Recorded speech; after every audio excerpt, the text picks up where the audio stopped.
20세기 미국의 아주 유명한 건축가 중에 프랭크 로이드 라이트라는 건축가가 있습니다.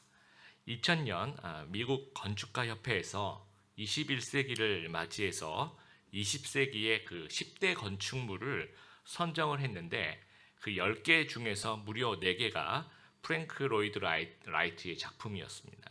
그 중에 여러분도 한번 보암직했을 만한 걸 한번 보여드릴게요. 한번 PPT를 한번 보여주시면요. 예, 그 왼쪽에 나와 있는 사진인데 낙수장이라고 보신 적 있으시죠?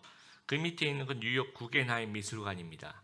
이 두 작품이 프랭크 로이드 라이트의 작품이고 오른쪽에 있는 건물, 그러니까 일본의 그 도쿄의 그 임페리얼 호텔에서 신관을 신축하면서 라이트에게 이제 건축을 이제 부탁을 한 겁니다. 부탁을 하면서 일본은 이제 지진이 많이 일어나는 나라니까 지진과 방화를 잘 견딜 수 있도록 좀 부탁을 했습니다. 그래서 이제 신축 부지에 가서 이제 기초를 이렇게 파보니까 땅이 유동성 지층이라고 하죠. 이게 굉장히 무르다고 해야 될까요? 이게 단단해야 되는데 그래서 이제 많은 사람들이 그냥 뭐 호텔 정도 짓는 거니까 그냥 어느 정도 선에서 좀 대충 하자라고 이제 얘기를 하는데 반델브루스가 아주 이제 제대로 기초공사를 합니다. 그래서 이 기초 이 집안만 다지는 데만 한 2년 이상을 쓰고 원래 전체 건축비 예산이 있었는데 이 집안을 다지는데 이렇게 시간이 많이 걸리고 또 이제 공정도 많이 소요되면서 예산의 6배를 초과를 하게 됩니다. 그리고 이제 지진과 충격에 대비하기 위해서 이제 건물을 이렇게 겉으로 보기엔 이제 통짜 건물처럼 이렇게 보이는데 우리 기차가 이제 열량이 있다면 그게 이제 완전히 같이 이렇게 붙여 있는 게 아니라 서로 연결되어 있지 않습니까? 그런 것처럼 건물들을 이렇게 조금씩 기차 같이 작은 부분들이 연결되도록 그렇게 설계를 한 겁니다. 그리고 이제 화재에 대비하기 위해서 이제 석재로 이렇게 짓고 가운데 이렇게 보시면 큰 연못을 혹시나 이제 불이 나면 그 연못에서 이제 물을 길어서 이렇게 불을 끌 수 있도록 하여튼 그런 모든 것들을 다 철저하게 대비를 했어요. 1923년 9월 1일 드디어 11년 만에 완공이 되어서 이제 호텔에서 자축 파티를 하고 있었습니다. 여러분 1923년 9월 1일은 굉장히 그 역사적으로도 뭐랄까요 큰 사건이 일어난 날인데 그게 이제 관동 대지진입니다.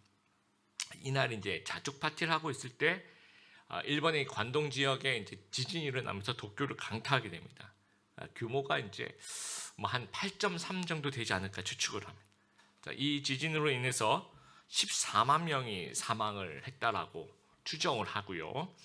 또 4만 명 정도가 이제 실종이 되었다. 굉장히 큰 인명 피해가 있었던 그 일본 도쿄에서도 이제 큰 충격이 있었던 거죠. 그 지진으로 인한 그 충격 때문에 건물 대부분이 이제 무너지면서 이제 목조로 되어 있던 그 건물들이 무너지면서 이제 화재가 나기 시작하니까 이 도시 전체가 이제 불바다가 되어 버립니다. 근데 라이트의 이 건물만은 좀 말짱하다고 해야 될까요? 뭐 심지어 어떤 사람들은 뭐 유리창 몇 개 깨졌다라고 얘기할 정도까지 굉장히 튼튼하게 뭐 전혀 어떤 데미지 없이 그렇게 지진에 또 화재에 이렇게 버텼다라는 겁니다. 이렇게 튼튼한 이유가 아주 많은 시간과 돈을 기초에 투입했다는 거예요. 기초의 중요성을 다시 한번 말해주는 건물이고 이 건물 재료와 구조를 통해서 지진과 화재에 이제 대비했다는 모습을 통해서 아주 철저한 대비의 중요성을 또 우리에게 알려주고 있습니다. 예수님은 공생에 시작하시기 전에 이제 목수 일을 하셨죠. 목수 출신입니다. 오늘날로 얘기하면 이제 건축공학과 출신이라고 얘기할 수 있는데 그래서 전공을 살려서 이 집에 대한 예화를 하고 있습니다. 24절에 보면 이제 반석 위에 지은 집, 바위 위에 지은 집은 참 지혜롭다라고 말씀해요. 왜냐하면 이제 이게 안 무너지기 때문이죠. 그다음에 26절에도 모래 위에 지은 집 이야기를 합니다. 굉장히 어리석은데 왜냐하면 이게 쉽게 무너진다는 거예요. 그러니까 예수님 당시에 이스라엘 땅을 우리가 좀 생각해 보면 주로 이제 바위 아니면 이제 모래로 된 땅이라고 우리가 좀 생각해 보면 좋겠습니다. 사진 하나 이제 제가 보여줄 텐데요. 한번 여러분 PPT 한번 보시면 이렇게 보시면 이제 여러분 보시기에 그 왼쪽 이게 모래죠, 그렇죠? 그 오른쪽에는 이제 비가 오면 이렇게 되는 겁니다. 그러니까 원래는 이제 평지 같아 보이는데 비가 오면 원래 이제 수로인 거죠. 강이 형성이 돼 있는데 이제 비가 그치면 이제 모래 퇴적층이 이게 생기는 겁니다. 그리고 이게 언제 비가 왔느냐는 듯이 이런 어떤 평지같이 보이는 것을 이제 우리가 와디라고 이야기를 합니다. 근데 이제 이 땅은 이제 비가 잘 안 오기 때문에 뭐 요 평지같이 보이는 것으로 뭐 1년, 2년, 3년 이렇게 갈 수도 있는 거예요. 그리고 이제 비가 조금 올 때도 있는데 아주 많이 오는 홍수가 나는 게 3년에서 7년 정도 사이에 간격으로 이제 어마어마한 이제 비가 가끔씩 내린다는 거죠. 그러면 다시 이 모래 퇴적층 왼쪽에 있는 그림은 다시 오른쪽 그림으로 이제 바뀐다라는 거예요. 그러면 이 평지라고 생각되는 이 모래 위에 집을 짓게 되면 홍수가 나면 이제 완전히 물속에 잠기거나 순식간에 이제 떠내려 가게 된다는 거예요. 그 당시에 근데 사람들이 왜 모래 위에 집을 지을까요? 이렇게 안전해 보이거든요. 쉽거든요. 그리고 이제 농사 만약에 여기서 지으면 또 바로 옆에 또 집이 있으니까 이런 것 때문에 이제 또 비가 또 아예 안 오겠지 생각하면서 이제 이렇게 쉽게 생각하는 겁니다. 그래서 좋은 집들은 다 고지대 바위 위에 짓게 되는 거예요. 그래서 예루살렘을 보면 이렇게 돌산입니다. 그런데 이제 집이 있다라는 겁니다. 그래서 이 두 집의 차이는요. 그러니까 모래 위에 지은 집, 반석 위에 지은 이 두 집의 차이는 단단한 기초가 있느냐 없느냐라는 거예요. 그래서 이 말씀을 우리가 좀 많이 오해해요. 뭐 두 가지로 오해했는데 첫 번째는 그래 우리의 기초는 예수 그리스도가 기초야. 베드로도 네가 이 반석 위에 내 교회를 짓겠다 그러지 않았어. 이 반석은 예수님을 상징하는 거야. 이 말 자체는 맞아요. 이거 뭐 변화 없는 사실입니다. 하지만 지금 이 비유는 이 반석이 예수 그리스도를 의미하는 그 비유는 아니에요. 그리고 또 우리가 이렇게 생각한다. 그래 말씀의 기반 위에 우리가 든든히 서야 돼. 그 말 맞아요. 100% 동의합니다. 하지만 이 비유는 그런 말씀이 아니에요. 이 기초가 뭐냐면 24절하고 26절을 보면 24절은 듣고 그대로 행하는 사람 얘기하는 거죠. 26절은 듣고도 행하지 않는 사람. 그러니까 듣고 행동하느냐, 행동하지 않느냐의 차이라는 거예요. 이것이 이제 듣고 행동하는 사람이 이제 반석 위에 지은 집이고, 듣고 행동하지 않는 사람이 모래 위에 지은 집이라는 이야기입니다. 그래서 오늘 본문에는요, PPT를 여러분 한번 보시면 네 가지 비유가 이제 연달아 나옵니다. 근데 전부 다 이 네 가지 비유는 예수님께서 이 진짜냐, 가짜냐 그걸 구별하는 그런 비유를 말씀하시는 거예요. 첫 번째 이제 선지자 예언자에 대한 이야기를 15절에 거짓 예언자를 조심하라 하면서 이제 양과 늑대 얘기를 합니다. 진짜 선지자와 가짜 선지자가 있다는 거예요. 그걸 어떻게 구별하는가? 16절에 이제 열매라는 거죠. 가시나무에서 절대로 포도나무가 나올 수 없다라는 거죠. 엉겅퀴에서 절대로 무화과 나무가 나오지 않는다라는 거죠. 그러니까 이 열매를 보고 진짜 선지자인지 가짜 선지자인지를 알 수 있다라는 겁니다. 두 번째 비유는 이제 나무에 대한 비유를 이야기를 합니다. 17절, 18절. 좋은 나무와 나쁜 나무가 있다. 그걸 구별하는 것을 어떻게 구별하냐? 20절에 열매를 보고 그들을 안다. 좋은 나무에서는 좋은 열매가 맺히고 나쁜 나무에서는 나쁜 열매가 맺힐 수밖에 없다라는 얘기를 하고 있습니다. 그리고 세 번째, 나에게 주님, 주님, 주여, 주여라고 얘기한 사람. 이것은 이제 아마 제자 또는 추종자를 이야기를 하는 겁니다. 근데 진짜 제자가 있고 가짜 제자가 있다라는 거예요. 진짜 추종자가 있고 가짜 추종자가 있다라는 거예요. 근데 잘못된 구별법은 겉으로 보이는 모습입니다. 여러분 22절에 보시면 그날에 내가 막 사람들에게 예언하 주님의 이름으로 예언하고 주님의 이름으로 귀신을 쫓고 주님의 이름으로 많은 기적을 베풀었습니다. 라고 이제 예수님께 이야기를 해요. 그러면 뭐 예언하고 그다음에 귀신을 쫓고 기적을 베풀고 이게 잘못된 거냐? 그렇지 않아요. 이것 자체로는 뭐 나쁜 게 아닙니다. 그런데 이제 이들의 실체가 23절에 이제 예수님의 말씀에 비추어 보니까 나는 너희를 모른다. 악한 일을 행하는 자들아 내게 썩 물러가라. 그러니까 그러니까 이들의 정체가 악한 일을 행하는 사람이었던 것 같아요. 그리고 이제 그런 기적들은 좀 하는 척을 했던 것 같습니다. 그래서 그 진짜 구별하는 법은 결국 열매입니다. 그러니까 악한 일을 행하는 사람인지 선한 일을 행하는 사람인지를 볼 때 가짜냐 진짜냐 보인다라는 거예요.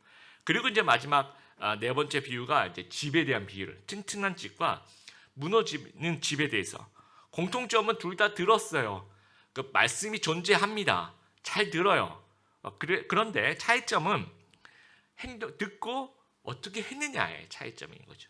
듣고 행동했느냐, 아니면 듣는데 그냥 만족하고 아무런 행동을 하지 않았느냐의 차이라는 겁니다. 그러니까 듣고 행동한 사람은 든든하다, 진짜다라고 얘기를 하고 있고, 듣고 행동하지 않는 사람은 곧 무너진다라는 거예요. 가짜다, 엉터리라는 말을 하고 있습니다. 여러분, 이제 계속해서 반복해서 등장하는 핵심 단어 두 가지가 나와요. 오늘 이제 본문 여러분 15절부터 29절까지 계속해서 나오는 단어 두 가지, 여러분 눈으로 한번 찾아보시면 첫 번째 열매라는 단어 거의 7번 정도 나옵니다. 행동한다, 행한다라는 단어가 5번 정도 나와요. 그러니까 진짜 신앙과 가짜 신앙. 그러니까 이게 여러분 오해하시면 안 돼요. 이제 이 행동이 복음보다 앞선다, 뭐 복음 말고 또 행동을 해야 돼, 그런 말을 하는 것이 아닙니다. 이건 구별하는 법을 얘기하는 거예요. 증명하는 법.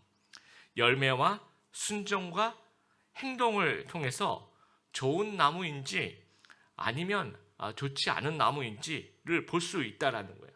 그래서 여기서 얘기하고 싶은 것이 what we do, 우리가 행동하는 것은 what we are, 그러니까 우리의 진짜 모습을 반영하는 것이기 때문이라는 거죠. 내가 어떤 열매, 어떤 행동을 하느냐는 우리가 어떤 나무인가를 그대로 보여주고 있다라는 거예요. 그래서 열매 없고 순종하지 않고 행동 없는 그런 믿음 생활을 한다면 그것은 내가 가짜라는 것을 증명하고 있는 거예요. 흔들거리고 휘청거리고 무너진다라는 겁니다. 열매 맺고 행동하고 그런 어떤 믿음 생활을 한다면 이건 절대로 무너지지 않는다는 거죠. 진짜라는 겁니다. 여러분, 사도 바울이 전파한 복음도 예수님의 가르침을 그대로 따릅니다. 로마서 1장 5절 우리 PPT 보시면서 같이 한번 읽어보겠습니다. 시작. 그분을 통해 우리는 은혜와 사도의 직분을 얻었습니다. 우리가 해야 할 일은 모든 이방인들을 불러 주 예수 그리스도의 이름을 믿고 순종하게 하는 것입니다. 여러분, 믿고 순종하게 하는 거. 복음은 이 두 가지를 같이 가져가는 거예요. 오해하지 마세요. 이게 뭐 행동이 있느냐, 이건 어떤 복음 따로 행동 따로 얘기하는 게 아니라는 거 제가 말씀드렸죠. 우리가 행동하는 것은 우리가 어떤 사람인지 그대로 증명하는 거라는 거죠. 다시 로마서 16장 25절 26절 여러분 PPT 보시면서 같이 한번 읽어보겠습니다. 시작. 하나님께서는 내가 전파한 복음과 예수 그리스도에 관한 설교를 통해 그리고 과거 오래 세월 동안 감추어 두었던 비밀을 밝히 드러내심으로써 여러분을 굳세게 하십니다. 그 비밀이 지금은 밝히 드러났고 영원하신 하나님의 명령대로 예언자들의 글을 통해 알려져 모든 이방인들이 믿고 순종하게 되었습니다. 지금도 똑같은 얘기를 하죠. 복음에, 내가 처음에 전파한 복음이면서 복음을 설명하는 거예요. 복음을 설명하면서 제일 마지막 부분에 모든 이방인들이 믿고, 그렇게 끝나는 게 아니에요. 믿고 순종하게 되었습니다. 그러니까 믿는지 아닌지를 증명하는 겁니다. 순종으로 증명하는 거죠. 오늘 본문과 똑같은 말씀을 하고 있는 거예요. 그러니까 복음은 믿고 순종하는 것까지 포함하는 겁니다. 따라서 한번 저를 따라해 보겠습니다. 복음은 믿고 순종하는 것까지 포함한다.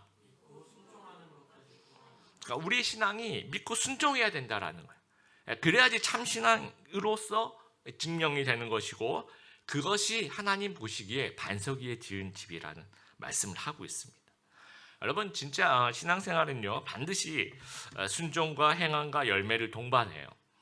이 탈북 성도들이 이 간증집을 이렇게 쓴 책이 있습니다. 굶주림보다 더 큰 목마름이라는 이제 책이 있어요. 거기 보면요, 이 북한의 그 지하교회 성도들이 성경을 굉장히 사모하는 이야기들이 나와요.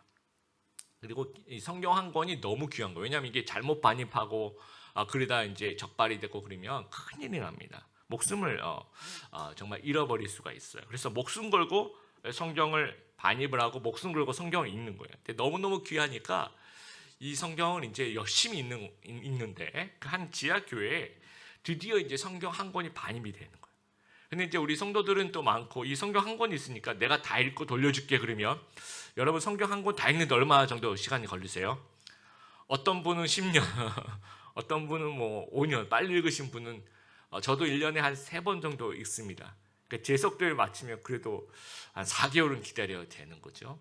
그러니까 도저히 우리는 못 기다린다 해서 그러면 어떡하냐? 그러면 이 성경이 66권으로 되어 있으니까 다 이렇게 분절을 하자. 이게 쪽복음이라고 여러분 얘기하죠. 이렇게 분절을 해가지고 이제 창세기, 출애굽기 해가지고 이제 서로 이렇게 기도하면서 제비뽑기 해가지고 가져가는 거예요. 그래서 이제 가져간데 이 간증문 쓰신 이분은 뭘 뽑혔냐면 레위기. 여러분 정말 어려운 이 말씀이 뽑혔어요. 근데 이 레위기 그것도 너무 감사했던 거예요. 하나님 말씀을 내가 드디어 읽을 수 있다. 그래서 집에 가서 수십 번을 읽어요. 너무 좋고 너무 은혜 받고. 그런데 여러분 이 순수한 우리 북한 지하 교회에 계신 우리 성도분이 너무너무 순수하다 보니까 이 레위기를 읽으니까 이 황소를 잡아서 제사를 드리더라는 거예요. 이 말씀대로 정말 살고 싶은 마음이 막 계속 이거 주체를 할 수가 없는 거예요. 근데 그때가 이제 1996년 북한이 그 김정일의 그 고난의 행군 시작된 그런 때입니다. 주위에 이제 식량난으로 막 굶어 죽어가고 있고 굉장히 어려운데도 이 마을 협동 농장에 이제 농사 짓기 위해서 황소가 한 마리 있었대요. 근데 그거를 잡아서 제사를 드리고 싶은 마음이 막 굴뚝 같은 거예요. 막 말씀을 실천하고 싶으니까. 그래서 그렇게 힘든 어떤 그 주변 환경인데도 불구하고 이 감옥 갈 준비를 하고 그 황소를 잡아서 제사를 드려 레위기 있는 대로. 물론 이제 여러분 오늘날의 그 레위기처럼 그런 제사를 드리는 게 아닙니다. 우리 로마서 12장 말씀대로 우리는 어떤 제사를 드립니까? 산제사를 하나님께 드리는 겁니다. 우리 살아있는 우리 몸이 하나님 앞에 그런 제사로 그렇게 날마다 우리 일상의 예배를 또 우리 이렇게 주일날 어디서든지 여러분 집에서 우리 이렇게 성전에서 예배를 드리는 건데 우리 성도님은 우리 북한 지하교회 성도님은 아직까지 이제 그런 성경적 지식은 없는데 내가 읽은 이 레위기 말씀 보니까 제사를 황소를 잡아서 드리는데 눈앞에 황소가 있는데 정말 하나님께 바치고 싶은 마음이 너무 굴뚝 같았던 거예요. 그래서 결국 감옥에 갔습니다. 이제 총살을 앞두고 있었는데 정말 이게 하나님의 은혜로 주변에 있는 사람들 그때 이제 광우병 파동 이런 게 좀 있었대요. 그래서 주변에 있는 사람들이 이 소가 광우병에 걸린 소 같다고 죽인 건 참 잘한 것 같다고 그렇게 이제 도와줘서 겨우 이제 목숨만 겨우 풀려난 이야기들을 제가 그 책에서 읽었습니다. 읽으면서 여러분 이렇게 순수한 신앙 모습 너무 귀하지 않습니까? 이 살아있는 신앙 우리를 움직여야 한다라는 거예요. 죽어있는 신앙은요 절대로 우리를 움직일 수가 없어요. 근데 이제 살아있는 신앙은요 뭔가 움직이지 않고서는 견딜 수 없는 생명력이 있는 거예요. 여러분 어린아이들 보십시오. 막 가만히 안 있어요. 가만히 있는 애는 아픈 애예요. 계속해서 움직이려고 에너지가 엄청납니다. 왜냐하면 이게 생명체이기 때문입니다.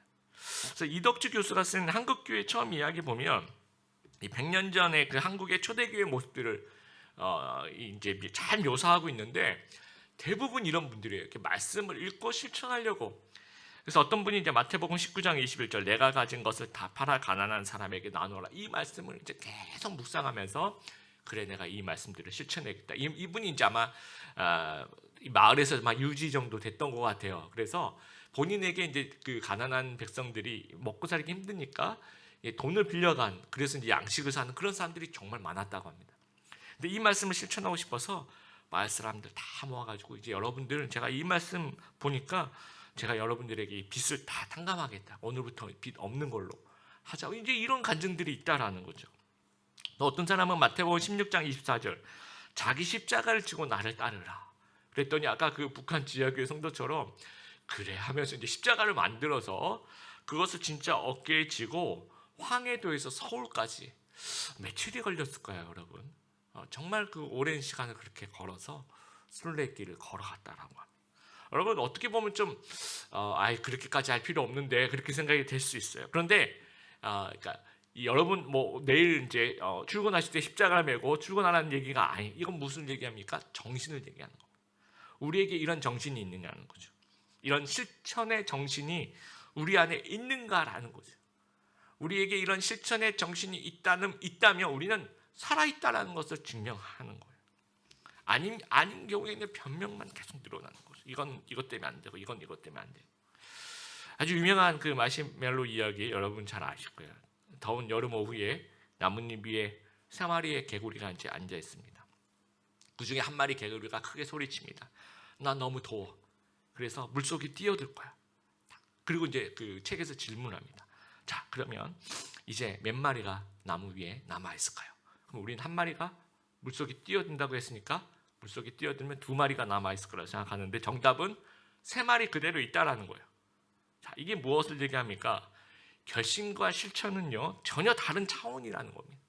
대부분 우리가 결심만 하고 실천을 하지 않는다라는 거예요.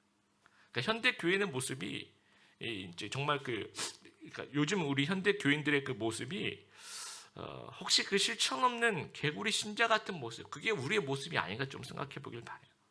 여러분 이제 제자 훈련이나 사역 훈련 이제 하게 되면 일주일에 한 번씩은 이제 우리 큐티 적용해오라고 시킵니다. 그러면 제가 매년 제자 훈련하면서 정말 그 힘든 게 뭐냐면 그 앞부분에 2달 정도는 이 느낀 점을 쓰고 그 느낀 점에 대한 적용 및 실천을 써오는데 이 느낀 점과 이 실천 자체를 구별을 못해요. 그래서 2달 이상을 이 뭐가 느낀 점이고 뭐가 실천이라는 것을 가르쳐 주는 데만 2달이 걸려요. 그리고 대부분 저도 마찬가지예요. 대부분 우리 다 마찬가지인데 매주 무엇을 어떻게 실천해야 될지 아주 힘들어합니다. 이게 좀 우리의 모습이 아닌가 싶어요. 여러분 교회에서 참 많이 쓰는 말이 은혜 받았다라는 말. 저도 그 말 참 좋아합니다.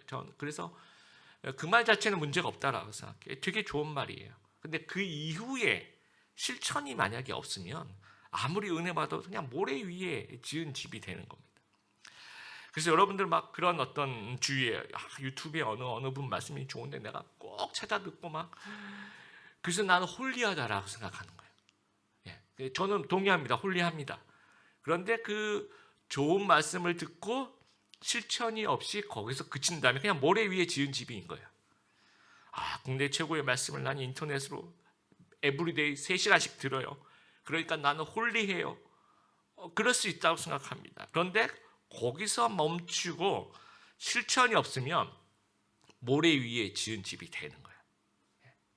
여러분 그림 형제의 동화책 그 아기 돼지 삼형제 이야기가 나오죠. 각각 다른 재료로 집을 지어요. 첫 번째 친구는 이제 지푸라기로, 두 번째 형제는 나무로, 세 번째 형제는 이제 벽돌로 지어요. 근데 이 아기 돼지 삼형제가 왜 첫 번째, 두 번째가 지푸라기와 나무로 집을 지을까요? 쉬우니까 그런 거예요. 쉬우니까. 정말 손쉽게 집을 짓고 싶어 하는 그런 유혹이 우리 안에 다 있다라는 거예요. 그러니까 말씀을 듣고 성경 공부하고 예배하는 게 너무 좋아요. 너무 좋은데 훈련하자, 실천하자 이런 건 굉장히 부담이 돼요. 싫다라는 겁니다. 근데 이런 식으로 신앙생활을 계속 해오게 되면 우리 한국교회가 어떤 모습이냐면 사람들이 볼 때 양의 옷을 입은 늑대 같은 모습으로 비춰줄 수 있다라는 거예요. 나쁜 나무로, 가짜로 그렇게 보여줄 수 있다라는 겁니다. 요즘 넷플릭스의 그 오징어 게임이라는 드라마 굉장히 인기죠. 전 세계 1억 명 이상이 시청, 어마어마한 겁니다. 근데 거기에 제가 보면서 제가 좀 기분이 상했던 부분이 뭐냐면 거기에 비친 기독교인의 모습은 너무나 뭐랄까요? 어떻게 이렇게 편파적으로 부정적으로 비칠 수 있을까? 굉장히 화가 많이 났습니다. 그런데 또 생각해보면 아마도 이 믿지 않는 사람들이 이 어떤 종교 또 기독교에게 이런 얘기를 하고 싶은 것 같아요. 너희가 믿는다고 하면서 너희 행동을 보라는 거예요. 너희가 이제 겉으로는 막 성경 구절을 얘기하고 기도하는 척하지만 실제로 행동하는 거 보라는 거지. 똑같지 않느냐 다른 사람들하고 뭐가 다르냐라는 거죠. 너희가 가지고 있는 종교가 안 믿는 사람하고 뭐가 다르냐는 거죠. 어떤 열매가 있느냐. 그런 이야기를 하는 것 같습니다. 제가 플러신 학교에 있을 때 근데 수업을 들었어요. 굉장히 기다려지는 수업이었고 제가 전공이 이제 교회 성장학이었는데 리더십에 대한 강의를 꼭 들어보고 싶었어요. 그래서 그 당시에 이제 정말 당대 가장 유명한 리더십 교수님이라고 얘기하는 그 로버트 클린턴 교수님에게 정말 그 수업을 들었어요. 너무 좋았습니다. 근데 이제 그 수업 같이 듣는 우리 한인들끼리 수업 끝나고 이제 같이 식사를 하면서 서로 반성한 게 뭐냐면 이렇게 훌륭한 리더십 강의를 듣는데 우리의 리더십은 길러질까 하는 거였어요. 서로에 대한 반성이었죠. 그러니까 우리가 이제 리더십을 키우기 위해서 이 강의를 듣는데 이 강의 듣는다고 우리 리더십이 키워질까 하는 그런 반성을 우리 서로 했습니다. 그러니까 여러분 이게 리더십이 스쿨에서 길러집니까? 아니면 필드에서 길러져? 한번 대답해 보세요. 우리 찬양팀들. 다시 질문할게요. 리더십이란 게 이 스쿨에서 길러지는 거예요? 아니면 필드에서 길러지는 거예요? 필드에서 길러지는 거죠. 그렇죠? 내가 직접 부딪히면서 내가 실천하면서 때로는 막 실패해서 그런 것에서 또 교훈을 얻으면서 라이프롱 디벨로프먼트 되면서 그 필드에서 내가 키워지는 거라는 거죠. 믿음 생활도 마찬가지입니다. 믿음 생활도 이 스쿨에서 이렇게 되는 게 아니라는 거예요. 내가 듣기만 하면 저절로 믿음이 성장하는가? 물론 믿음은 들음에서 나요. 근데 듣고 난 이후에 그 필드가 정말 중요하다는 겁니다. 이 필드에서 실천하고 열매 맺고 순종하고 자기 부인해야지 성장할 수 있는 거예요. 결코 이 스쿨에서 만들어지는 것이 아니라는 거예요. 신앙생활은. 그래서 우리가 주일 예배 30분 설교를 듣잖아요. 그러면 일주일 동안 이걸 한번 실천해 보려고 노력해 보길 바라요. 여러분 지난주 말씀 기억나십니까? 저도 설교해 놓고 지난주 말씀이 뭐지 이렇게 기억이 안 날 때가 있습니다. 그게 왜 그러냐 우리가 듣고만 있었던 거죠. 말씀을 듣고 지난주 말씀에 황금률에 대한 또 조본문에 대한 말씀을 드렸어요. 그럼 일주일 동안 여러분이 자, 이 말씀 내가 어떻게 실천해 볼까 하면 그게 하루 종일 또 일주일 내내 기억이 나는 거예요. 저도 이제 황금률 말씀 어떻게 내가 실천해 볼까를 정말 묵상하고 있었는데 갑자기 이제 어떤 연락이 왔어요. 제가 이제 몇 달 전에 이제 어떤 기독교 잡지에서 글을 써달라 그래가지고 이제 글을 쓴 적이 있습니다. 그랬더니 그분들이 이제 그 이후에 몇 달간 이제 잡지를 계속 보내주시더라고요. 저한테 보내주시면서 이제 최근에는 이제 후원을 요청하더라고요. 뭐 50만 원을 주시면 광고를 반면으로 이제 교회 광고를 해드리고 100만 원을 주시면 전면으로 이 교회 광고를 그 기독교 잡지 해주시겠다. 그렇게 이제 연락이 온 거예요. 그래서 계속 이제 제가 보낸 걸 받으셨냐, 뭐 좀 알려주십시오. 그 결과를 막 그렇게. 근데 제가 이제 생각해 보니까 막 50만 원이면 차라리 그 돈으로 교회 광고하지 말고 그냥 우리 청년들한테 저는 사역비를 주면 좋을 것 같아요. 우리 빌더스도, 우리 스타터스 친구들은 이제 직장인들이 거의 없으니까 스타터스 친구들한테 또 우리 최 목사님한테 드려가지고 마음껏 그거 가지고 사역하라고 차라리 그렇게 했으면 좋겠다는 생각이 들면서 뭐라 그럴까요? 읽고 그 다음에 응답 없는 거, 여러분 전문 용어 뭐라고 그러죠? 이거를 일십이라고 하죠. 우리 청년들이 쓰는 전문 용어입니다. 이제 그랬던 거예요. 그리고 한 두 줄 지났던 거예요. 그리고 나중에 또 이분이 또 그때 저 후원해 주신 제가 공문 받으셨죠? 어떻게 됐습니까? 또 물어보는 거예요. 그랬더니 생각이 나는 게 이 황금률이 생각이 났어요. 저도 이 사역하면서 뭐 이렇게 글 남기고 그러면 정말 그 응답이 전혀 없을 때도 있어요. 읽고 씹히는 경우, 무응답인 경우도 가끔 있거든요. 굉장히 힘들어요, 여러분. 특히 우리 리더분들은 굉장히 힘들다고 소그룹 방에다가 이렇게 합시다라고 했는데 나 혼자 읽고 있고 아무도 이렇게 대답을 안 해주고 상당히 힘들다라고 해요. 여러분 그래서 한번 따라해 보겠습니다. 무풀 방지는 사랑이다. 정말 이거 정말 중요한 겁니다. 여러분 우리 목회자들도 힘들어요. 우리 리더들 특히 여러분 소그룹 리더들한테 꼭 밑에 좀 달아주시면 좋겠습니다. 그래서 제가 무풀 방지는 사랑인데 내가 그렇게 힘들어 놓고서는 또 이분한테 무응답을 했던 거예요. 제가 그래서 너무 죄송해가지고 제가 솔직하게 죄송하고 답을 드렸어요. 제가 너무 죄송하고 또 이렇게 후원을 못 해드려서 너무 죄송하고 다음 기회에 한번 어떻게 될지 모르겠지만 하여튼 이번에 못한다. 너무 죄송한다. 그리고 이제 이 정중하게 이렇게 글을 드렸어요. 그랬더니 아주 짧은 시간에 아주 쿨하게 괜찮아요, 감사해요 이렇게 문자였어요.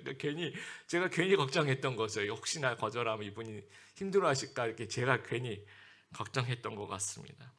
그렇게 이제 실천을 하다 보니까 일주일 내내 그 생각이 황금률이 생각이 나는 거예요. 여러분 5시간 말씀을 듣는 사람과 5분 실천하는 사람이 있어요. 어떤 사람이 신앙이 성장할까요? 대답해 보세요. 5시간 주옥 같은 말씀을 매일 듣는 사람하고 일주일에 5분 실천하는 사람, 어떤 사람이 신앙이 성장할까요? 실천하는 사람 100%입니다, 여러분. 왜냐하면 오늘 말씀에 모래 위에 지은 집이라는, 너희가 말씀을 듣고 행하지 않으면 무너진다라는 거예요. 모래 위에 지은 집이라는 거죠. 너희가 5분이라도 실천하면 그게 쌓이고 쌓이면서 우리가 그 필드에서 우리의 믿음이 성장한다라는 겁니다. 여러분 산상수훈을 좀 마무리합니다. 굉장히 좋은 말씀드립니다. 근데 마지막 부분에서 예수님께서 듣고 행하라는 거예요. 그렇지 않으면 이렇게 좋은 말씀도 아무 소용이 없다라는 거예요. 여러분 비바람이 불어오면요, 이게 이제 우리에게는 코로나가 될 수 있고 또 비대면 예배가 될 수 있고 인생의 어떤 고난과 좌절이 될 수 있어요. 그런데 그때 진짜와 가짜는 확연히 그 모습을 드러내요. 여러분 필드에서 정말 말씀을 실천하며 쌓아왔던 그 신앙은요, 비바람이 막 몰아치면 거기서 진짜 진가를 발휘해요. 근데 말씀을 듣고 행하지 않고 그냥 예배드린 것에 만족하고 그 이후에 아무런 열매가 없는 생활을 했다면 비바람이 몰아치면 쉽게 무너지는 거예요. 그래서 이제 앞으로 이제 위드 코로나 시대가 이제 점점 되죠, 그렇죠? 그때 교회 모습을 사람들이 막 상상을 해요. 이런 모습일 것이다, 이런 모습일 것이다. 근데 약간의 외적 변화 분명히 있을 겁니다. 그런데 본질은 여러분 변할 수가 없다고 생각해요. 이 본질이 반석 위에 지은 집이 든든할 것이다 라는 것도 기억하면서 여러분의 신앙이 반석 위에 지은 집, 아주 든든한 그 신앙을 유지한다면 뭐 위드 코로나가 되든지 뭐 앞으로 더 뭐 변이가 생겨서 더 힘들어지는지 그런 어떤 상황이 벌어지는지 전혀 지장이 없이 하나님 앞에서 굳건히 설 수 있는 그런 신앙생활을 한다라는 거예요. 우리가 이런 얘기하죠. 바보들은 결심만 한다. 근데 생각해 보면 이 결심만 하는 바보들은 실제로 굉장히 똑똑한 사람들인 것 같아요. 왜냐하면 내가 결심만 하는 게 더 편하거든요. 거기에 나한테 더 이득이 될 수도 있거든요. 왜냐하면 뭔가 행동하면 되게 손에 내가 뭐 에너지를 써야 되고 시간을 써야 되니까. 그런데 결과적으로 그런 결심만 하는 사람들은 바보의 삶을 살 수밖에 없다. 실천적인 무신론자가 될 수밖에 없다라는 거. 그래서 23절 아주 무시무시한 얘기를 예수님께서 얘기하십니다. 나는 너희를 모른다라는 거예요. 그 모래 위에 지은 집, 나는 너희를 모른다는 거예요. 하나님 제가 3시간 동안 매일매일 유튜브 들어요. 나는 너희를 모른다라는 거예요. 하나님 제가 모태신앙이에요. 나는 너희를 모른다라는 거예요. 하나님 제가 교회 굉장히 열심히 해요. 저 직분 있어요. 나는 너를 모른다라는 거예요. 여러분 중립은 없습니다. 우리 행동에 정말 진짜냐 아니면 가짜 둘 중에 하나라는 겁니다. 그래서 이 열매를 보고 그들을 알 것이다 라는 말을 2번씩이나 해요. 열매를 보고 그들을 알 것이다. 그래서 나의 열매, 순종, 행동을 통해서 내가 가짜가 아님을 하나님께 보여드리는 우리 귀한 들매개 성도 여러분 다 되시기를 주님의 이름으로 축복합니다.